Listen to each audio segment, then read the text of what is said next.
इससे जुड़े हुए लॉ की बात करते हैं, एक्ट की प्रॉपर बात करते हैं, इंटेलेक्चुअल प्रॉपर्टी राइट्स के, व्हाट डज दैट सेज, क्या कहता है वो? तो इंटेलेक्चुअल प्रॉपर्टी राइट्स से जुड़े हुए कई सारे एक्ट्स हैं, क्योंकि जैसे मैंने बताया कई सारे लॉज होते हैं। अगर मैं पेटेंट्स की स्पेसिफिकली आपको बताऊं तो पेटेंट्स के लिए सबसे इम्पोर्टेंट चीज़ें हैं कि आपका जो इन्वेंशन है उसको नया होना चाहिए, और उसमें कोई तकनीक में इम्प्रूवमेंट होना चाहिए, टेक्नोलॉजिकल एडवांसमेंट होना चाहिए। ये एक्ट में क्लियरली मेंशन्ड है। तो अगर आपने ये दोनों क्राइटेरिया सेटिस्फाई किए हैं तब आपको पेटेंट का रजिस्ट्रेशन मिलेगा।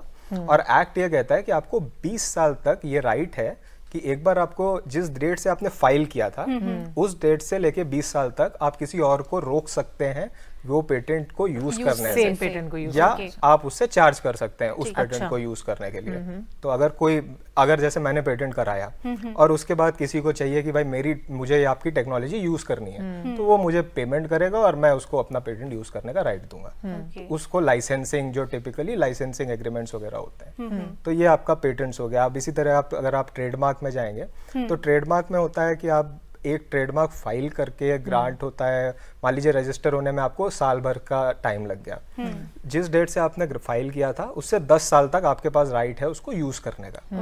अब ट्रेडमार्क के लिए सबसे इंपॉर्टेंट चीज है कि आपका एक ट्रेड के साथ वो मार्क एसोसिएटेड रहना चाहिए थ्रू आउट दैट पीरियड। ऐसा नहीं हो सकता कि आपने मार्क रजिस्टर करा लिया और आपने घर में रख लिया और आप किसी और को रोक रहे हैं कि नहीं तुम नहीं यूज कर सकते बिकॉज ये मेरा मार्क है। वही मैं जानना चाहती हूँ, अगर वो यूज नहीं करता या उस कंपनी को आगे नहीं चलाता है, तब वो ट्रेडमार्क आपका ही रहता है उस समय तक। आपका रहता है जब तक कोई और ये नहीं कहता कि ये यूज नहीं कर रहा है और इसलिए हमें दे दिया जाए।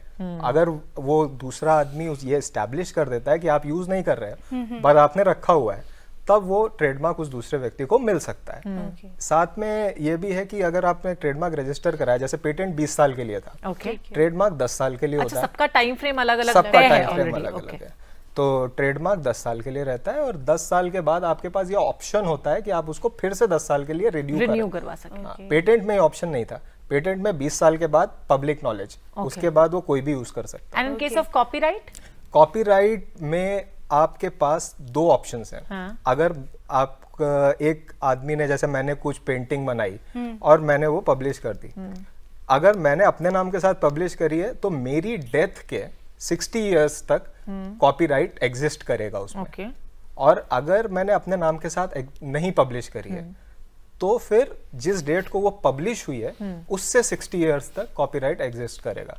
तो कई बार लोग अपने नाम के साथ नहीं पब्लिश करते। अब कॉपीराइट में एक बड़ी इंटरेस्टिंग चीज है, जैसे मैंने बताया पेटेंट्स और ट्रेडमार्क आपको फाइल करना पड़ता है। कॉपीराइट आपको फाइल करने की रिक्वायरमेंट नहीं है। आप अगर फाइल नहीं भी करते हैं तो भी कॉपीराइट एग्जिस्ट करता है और आप कोर्ट में जाके बोल सकते हैं कि ये मेरा कॉपीराइट है, पर आपको प्रूव करना पड़ेगा कि आपने उस ड्राइंग को या उस किताब को लिखा था या वो पेंटिंग बनाई थी।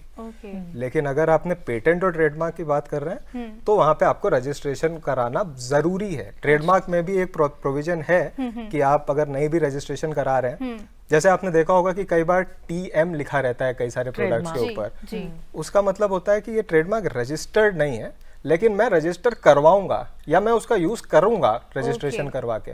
तो ये एक पब्लिक को नोटिस है कि यार मैंने आज भी ये ट्रेडमार्क करवा के रखा हुआ है, मैं करवाऊंगा, इसका यूज मैं कर रहा हूँ, आप इसको यूज मत करना। लेकिन अगर मैंने आप किसी पे देखोगे R लिखा होगा, R इन अ सर्कल, किसी प्रोडक्ट के ऊपर होता है brand registered, that is your registered mark, जिसका एक्चुअली रजिस्ट्रेशन हो चुका है, जिसको एक्चुअली जर्नल में एज एन पेटेंट ऑफिस ने या ट्रेडमार्क ऑफिस ने उसको पब्लिश कर दिया। अच्छा, आपने एक और बात कही शुरुआत में कि 1 साल का वक्त लग जाता है पूरा ट्रेडमार्क को रजिस्टर होने में। इतना लंबा वक्त क्यों लगता है इसमें?